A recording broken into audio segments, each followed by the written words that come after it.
I remember the moment precisely. It was 7:34 p.m.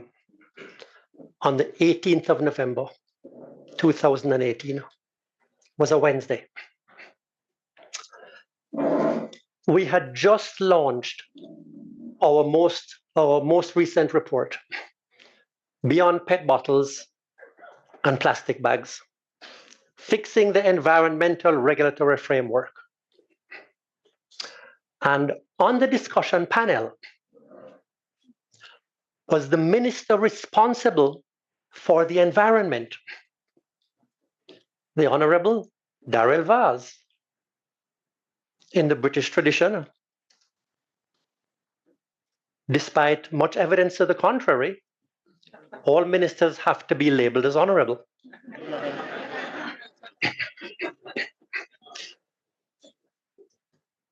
And as soon as the event ended,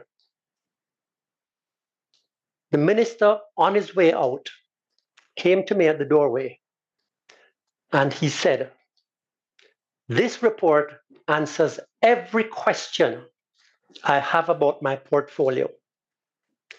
I intend to implement the recommendations."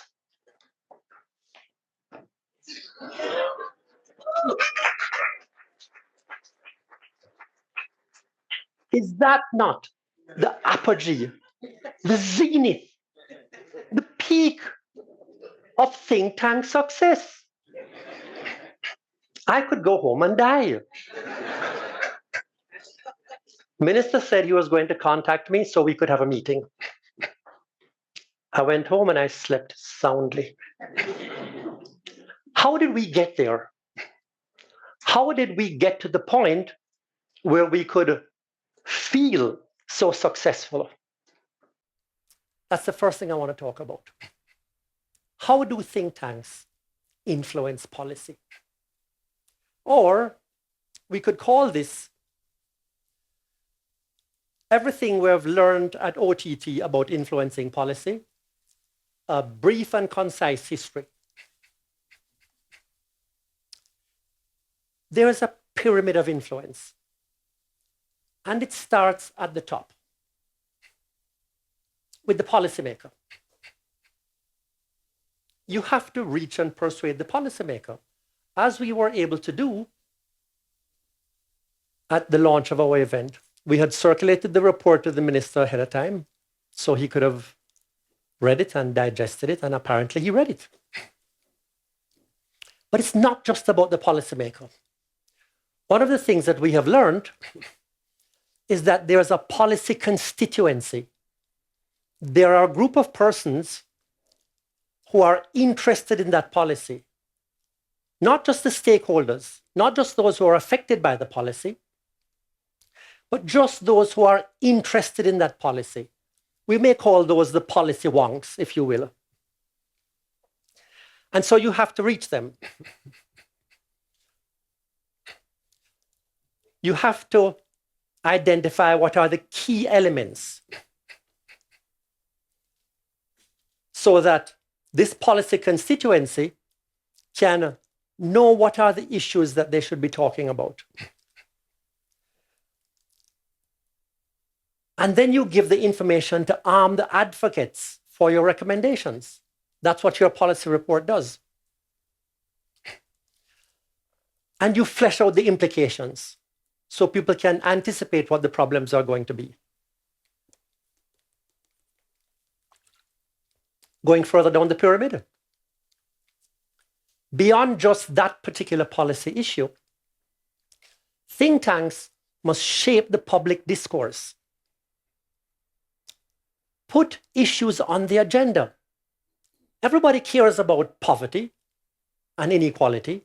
Everybody cares about crime and security. You don't need think tanks to get people talking about those. You need think tanks to get people talking about the non-sexy issues. What about the mental state of children? Or the condition of children in state institutions? Or the transparency of the fiscal budgeting process? People aren't talking about that on the buses. Think tanks serve the purpose of seeding the public debate and framing the issues in unique ways. Going further down the pyramid of influence, what we are supposed to be about is raising the level of public discourse, moving the conversation from opinion to evidence, and exposing the methodologies that we use so that those in the public debate, and there are many, that come with predispositions and opinions, have to now conduct the debate on the basis of evidence, on the basis of appropriate methodologies. But even broader than that, think tanks encourage public engagement. People do what they see others doing. Why is it that little boys growing up in India don't play baseball? They play cricket because they see everyone else playing cricket. By engaging public issues in a public way, think tanks encourage public engagement. This is beyond the particular issue of the particular report that you've just launched. So if we look at this pyramid, it tells you that the job we have is not about environmental management. It's not about reducing inequality. It's about influencing the entire pyramid of public issues. And in doing so, you're going to have a positive effect on topics on which you have not written any reports.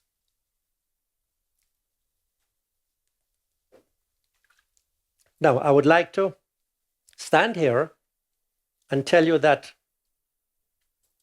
this pyramid of influence is something that came to me in a flash of brilliance, thinking about my presentation as I sat on my patio before flying here. And every idea is novel, except Kike is sitting right there. So he knows where the ideas came from.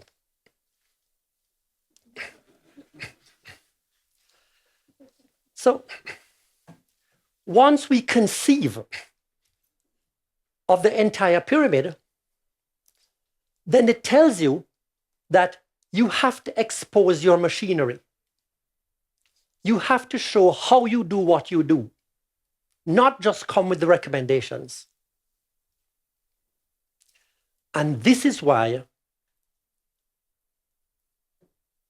an important element, a critical element of what think tanks do is communications. So, just amongst ourselves, don't let this out. We know that the research is easy. Nobody in a think tank is going to win the Nobel Prize. We have the benefit. There are few countries that are working on a problem which is wholly unique to that country. Many problems are experienced by a range of countries. And there's the academic literature to call on. So, in methodological terms, it's relatively easy work. The real task is getting it into people's heads. And if you have a think tank of only 3 persons, a staff of 3, one of them better be in communications. Otherwise, you're wasting your time. It's all about the communications. And so you have to start with, well, what do the marketers do? They know their targets. They know who the communication is aimed at. We launched a report recently on engaging urban youth in access to the facilities and the governance of cities. It was a good idea to invite the students and faculty from the Department of Architecture at the universities. Those are part of the targets. It was a good idea to invite the geographers. But interpret your targets broadly. Select your channels of influence to make sure it gets to the targets.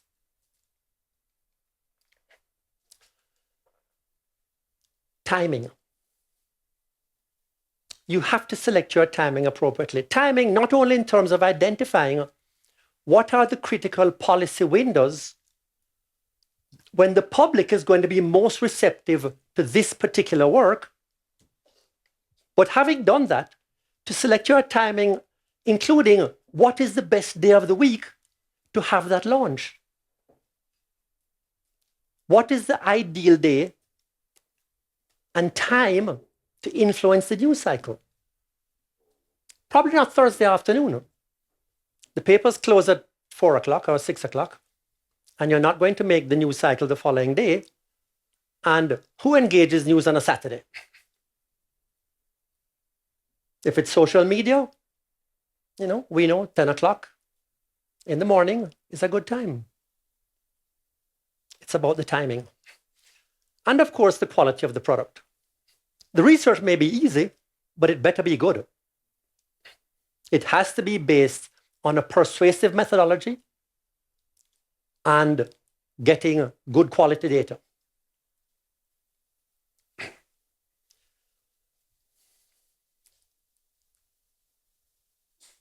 And if you're going to influence anybody in that pyramid, including not just the policymaker, but the key policy influencers, then it's a good idea to give them ownership of the policy and the recommendations.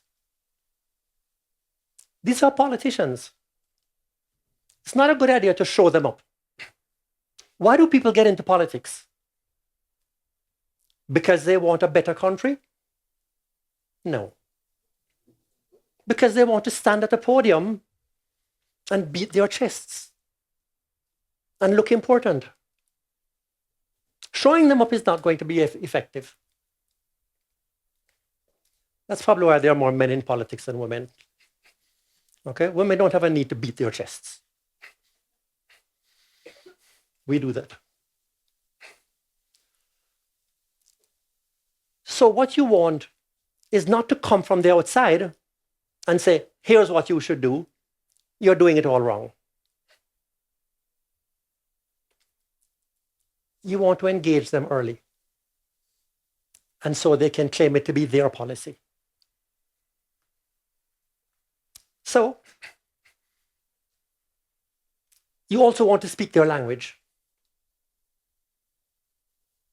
so that they can understand and take ownership.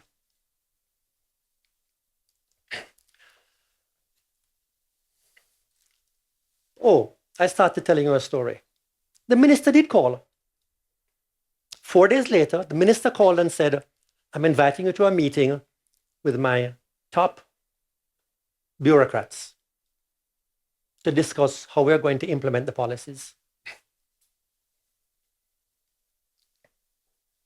We attended the meeting, and the minister said,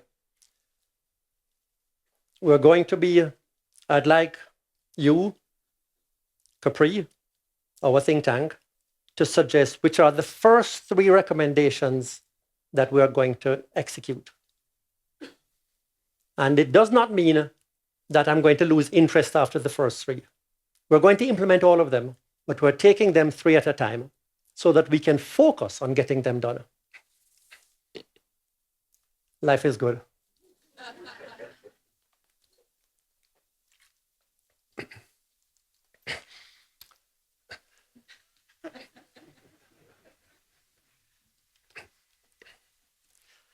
There were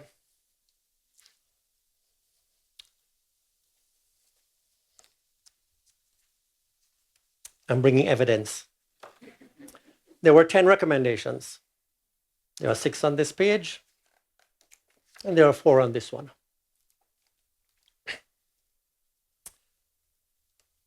After 7 years, the number of recommendations even attempted to be implemented were, let's see if I can remember,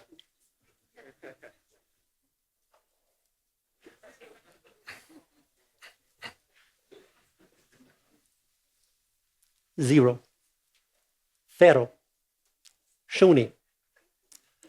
In every language, it was 0. The minister instructed his top bureaucrats, technocrats, civil servants, to meet with CAPRI to work out the execution. We did meet. And we heard, so, recommendation number 1, we've actually tried this before and it didn't work. And we see no reason to really do this again. And we heard, oh, that process is already underway. We're all over that. It wasn't.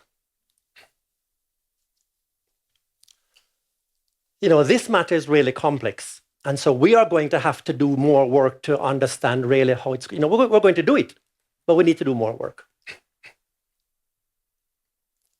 The bureaucrats killed it.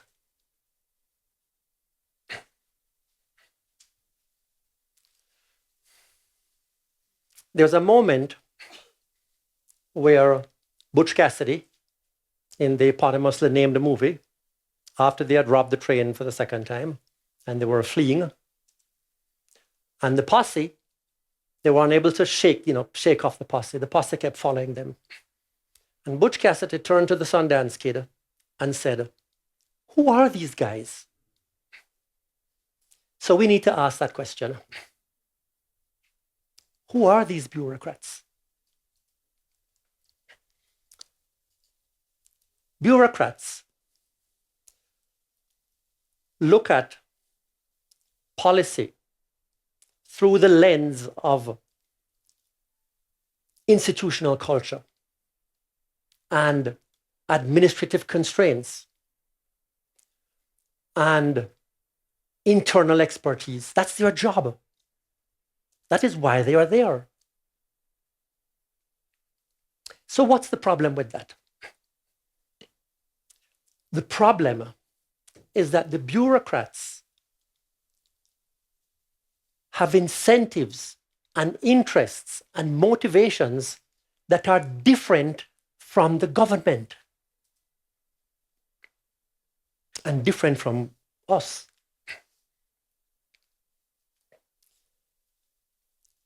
The bureaucrats have an interest, an overwhelming interest in protecting and serving their power and influence, their individual power and influence, and their unit power and influence. Because that is how they and their little empire get ahead. The bureaucrats have an interest in hiding their channels of corruption. They have an interest in ensuring that the inside knowledge that supports their incentives remains inside. So no discussion or meeting is going to be transparent.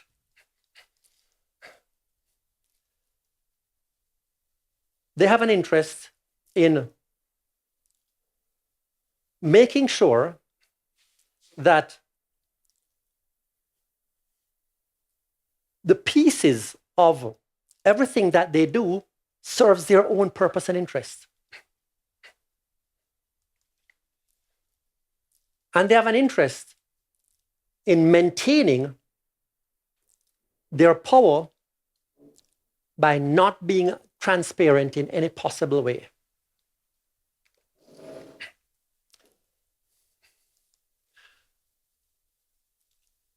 Beyond the interests of the bureaucrats, the bureaucracy has an interest that is independent of the bureaucrats and the government. So this is what the think tank's recommendations are fighting against. This is the obstacle.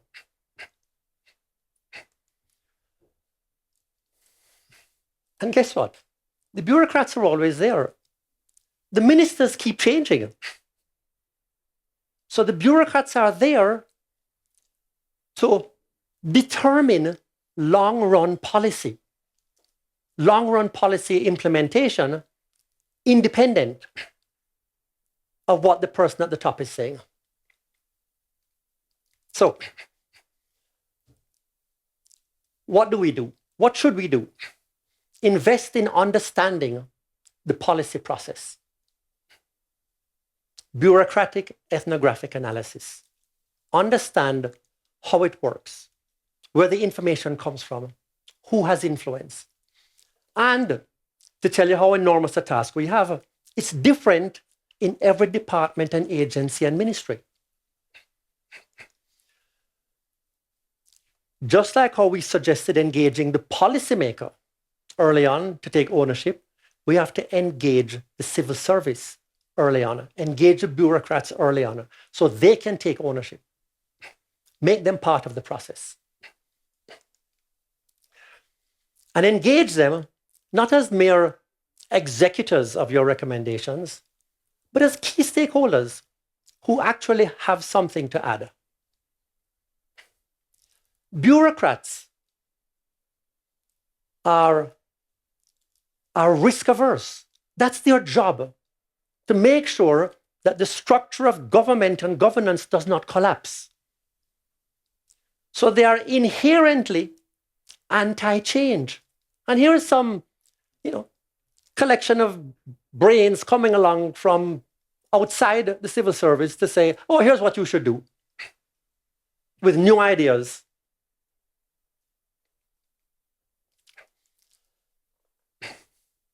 And most importantly, to recognize the interests, the incentives, and the motivations of the civil servants and feed it.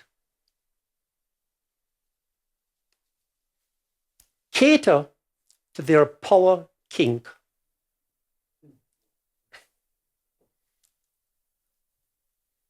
So if we're going to have impact, if we're going to have influence, we need to take account of the pyramid of influencers, stakeholders, relevant publics. Speak to them in a way they can understand. The policymaker, who ultimately takes responsibility for the decision, and the technocracy, the bureaucracy. Unless you get all three right, your policy is not going to fly.